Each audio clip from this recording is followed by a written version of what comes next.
Little Fox. The Bear and the Two Friends.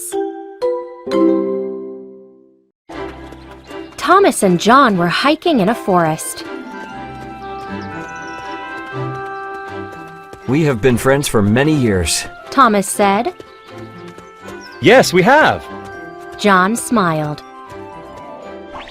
Ever since we were children.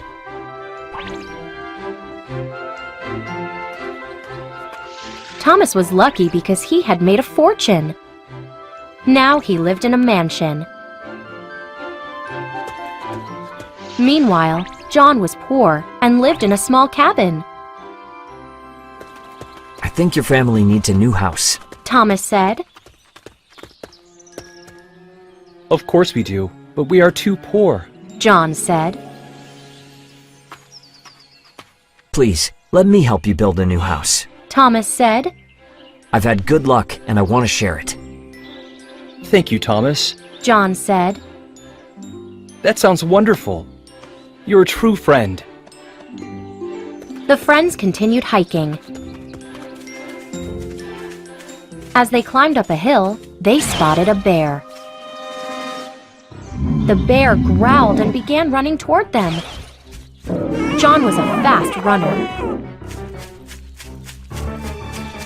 Leaving Thomas behind, he ran as fast as he could. He raced up a tall tree. But Thomas froze in fear. The bear was coming closer and closer. It's no use. Thomas thought. This bear will eat me. Suddenly, Thomas had an idea. Bears might not eat dead people. He thought. So Thomas lay down on the ground and held his breath. He tried to lie very still. Please don't eat me. Please. Thomas thought. John nervously watched from the tree.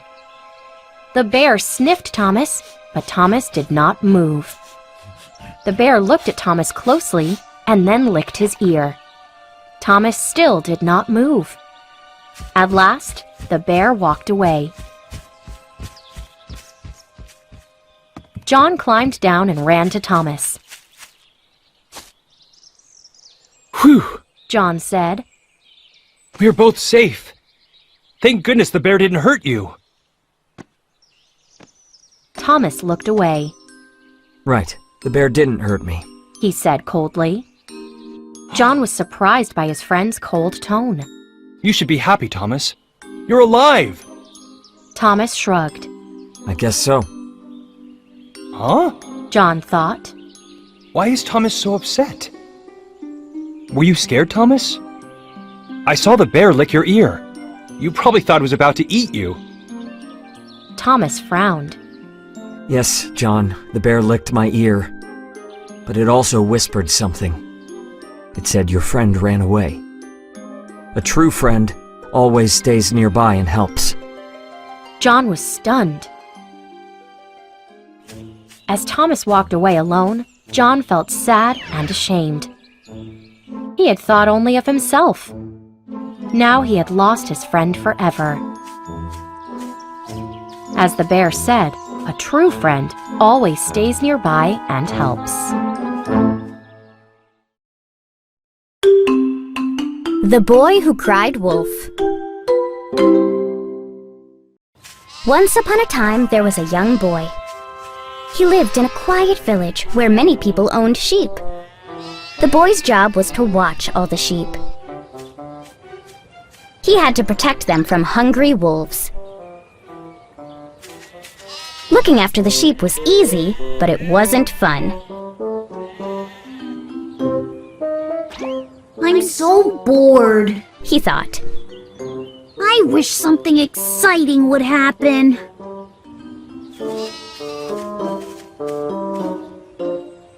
One day, the boy had an idea. He took a deep breath. A wolf! He shouted. Help! There's a wolf! The whole village heard the boy's cry.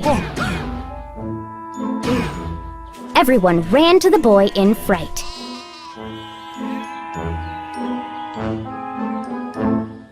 Where is he? Where's the wolf? An old man asked. The boy shrugged and tried to hide his grin. I guess it ran away. The villagers frowned.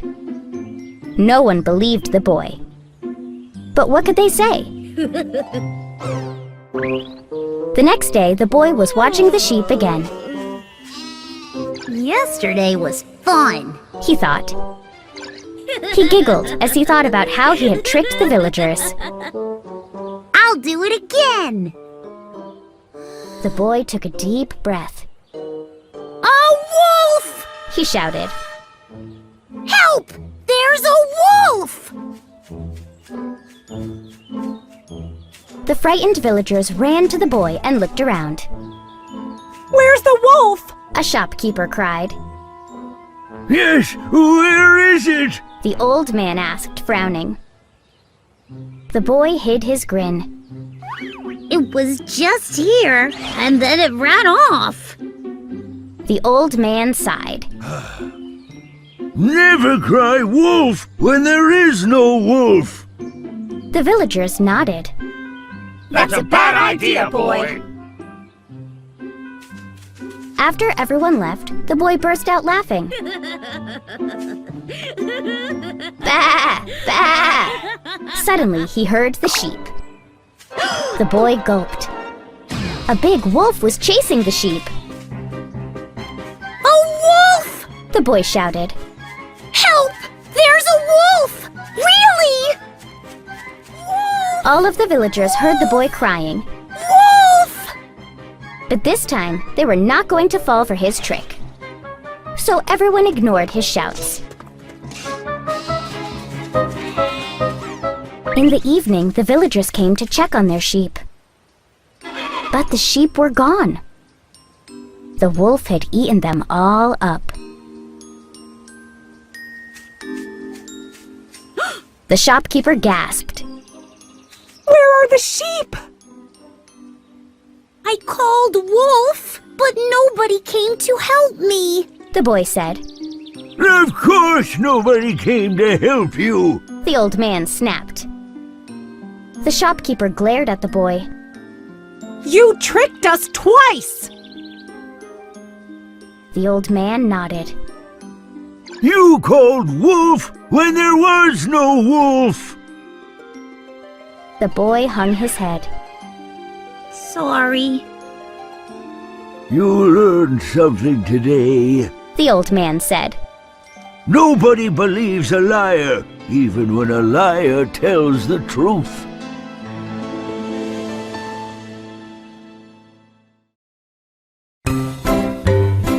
The Lion and the Mouse. One day, a little mouse was wandering deep in the jungle. Oh no, She thought, looking around. I think I'm lost. The little mouse was tired and hungry. Sitting down to rest, she spotted something yellow in the grass. Food. She thought. She dashed over and bit into the yellow thing. But it was not food. It was a tail. The tail of a huge lion. Ow! The lion roared. I am king of the jungle. Who dared to bite my tail? The mouse trembled in fear. I'm sorry, my king. I'm lost and hungry.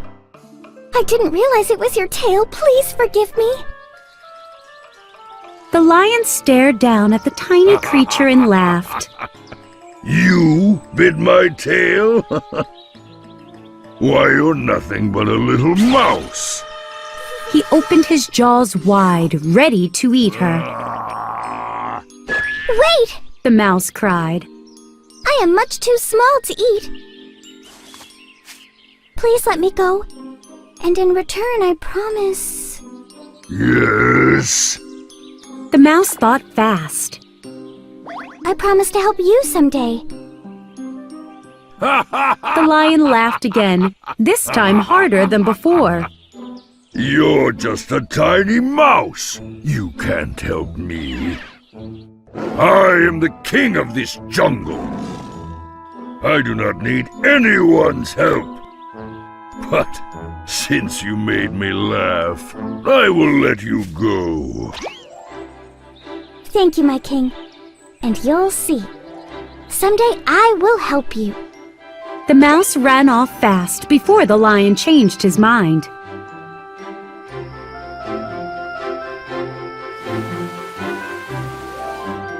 A few days later, the mouse was back in the jungle.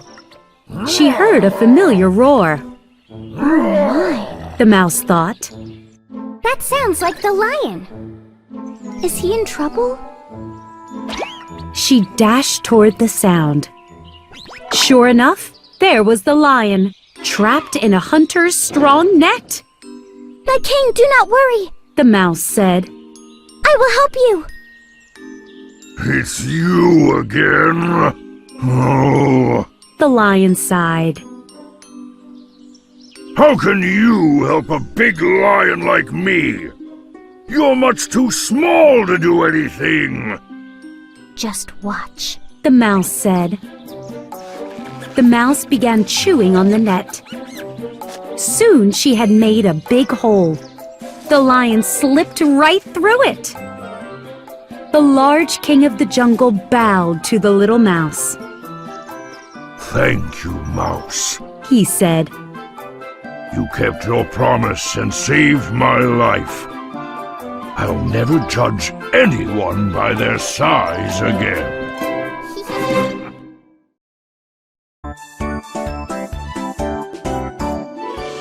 Little fox.